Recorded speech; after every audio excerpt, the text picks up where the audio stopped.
There's Mark Webber in the Mark Donoghue car. 1,500 horsepower from a flat 12 engine. 5.4 litres sat behind him. But when they wound it up to 2-bar turbo pressure, that's 1,500 horsepower in an 850 kilo car.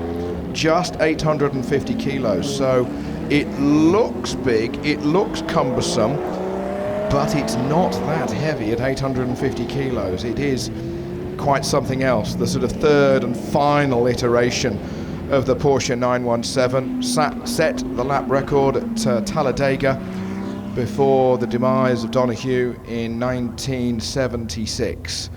But yes, leading these cars out is the very first chassis of the 917, the one with the green nose there and the little winglets to keep the nose down. Drivers saying in time that the nose would wander, it would dance over the road down the 5-kilometre, 3-mile long straight at Le Mans.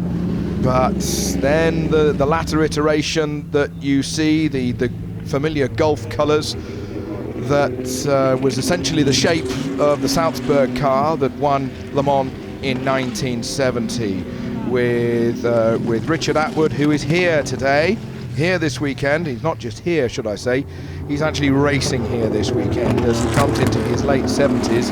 Richard Atwood, as always, on the case. He won Le Mans, the first ever outright Porsche victory at Le Mans with Hans Hermann in 1970, and then it was the Martini car that won the year after with Geert van Lennep and Helmut Marko, who was a sports car ace in the early 70s. He drove some single-seaters as well, and of course, as you now know, he is part of the Red Bull side of things with Red Bull Formula One and the whole junior series as well. So Porsche at Le Mans really got their history with the 917, the 935, the 956, the 962, and then of course the hat-trick of victories that they had in 2015, 2016, 2017 with the Porsche 919, of which we have one on static display here this weekend. 19 outright victories at Le Mans for Porsche.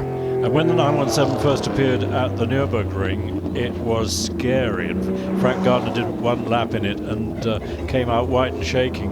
And A, its aerodynamics were all over the place, and B, what would be B? It was, yeah, it was a tubular frame which Porsche pressurized, and they screwed in a gauge. And if the gauge was down below the green, they knew there was a crack in the frame. They had to get the welding kit out. And the longer tails, the Langheck that they produced as well, particularly for Le Mans, it's not necessarily how you cut into the air, it's how you leave the air. So they put the long tail on. And then, of course, there was the Pink Pig that they regenerated, admittedly with the 911 RSR last year, but it went on to win the GTE Pro category at Le Mans last year. Wonderful history and moving real history that we've got in front of us. So the one on the left is the original 917.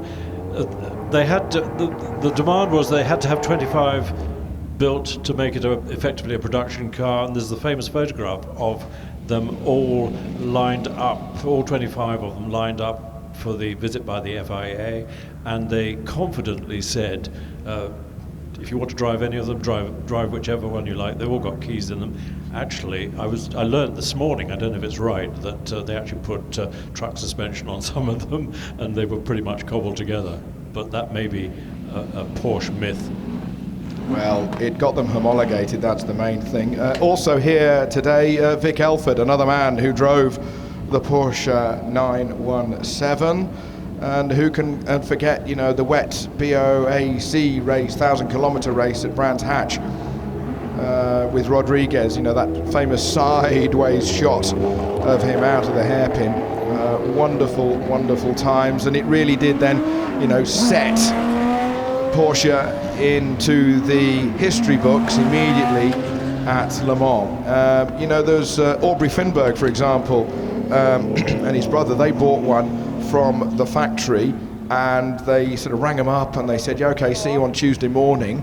And they went round there, and he said to me, they led us through the workshop, kept going, and he thought, but we've just gone through the workshop, and they went out the back door, and there was the Porsche 917 outside undercover in the snow.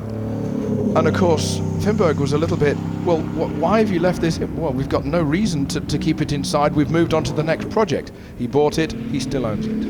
You know, it's just a wonderful thing that it's done its purpose. It's served its purpose. No museums in those days of note. No great big corporate push on the history. It had served its purpose, and they moved it on.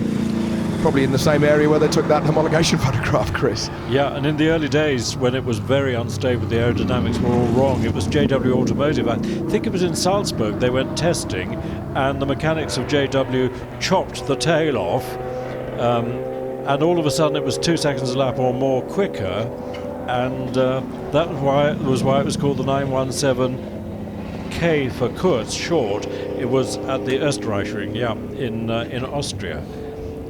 Well, it was quick there, very quick there. And David Piper told me that Porsche borrowed his Lola T70 and studied the aerodynamics of that, but whether that was David Piper. The Porsche 917 in the Gulf colours, so, and I have to use this word, iconic in the Le Mans film with Steve McQueen.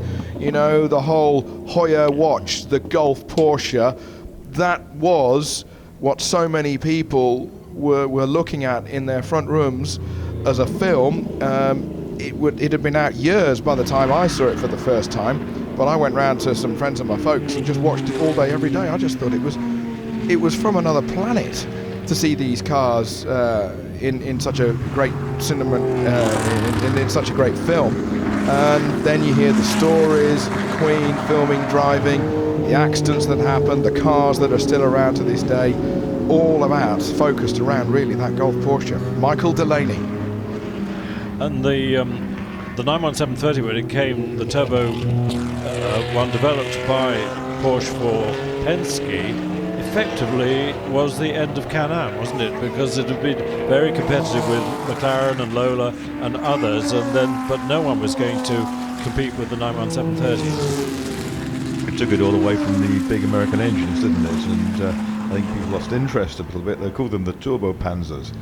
And they just blasted into the distance.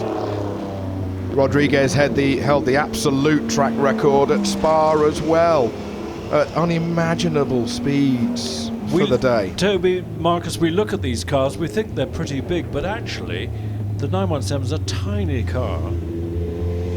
There's not much room inside. Your feet are sticking out the front. So Richard Atwood said, driving 917, you made sure if you had an accident, you went in backwards. Terrific that all these 917s are here, including the white and green one, which is the first, the original 917. Talk about iconic.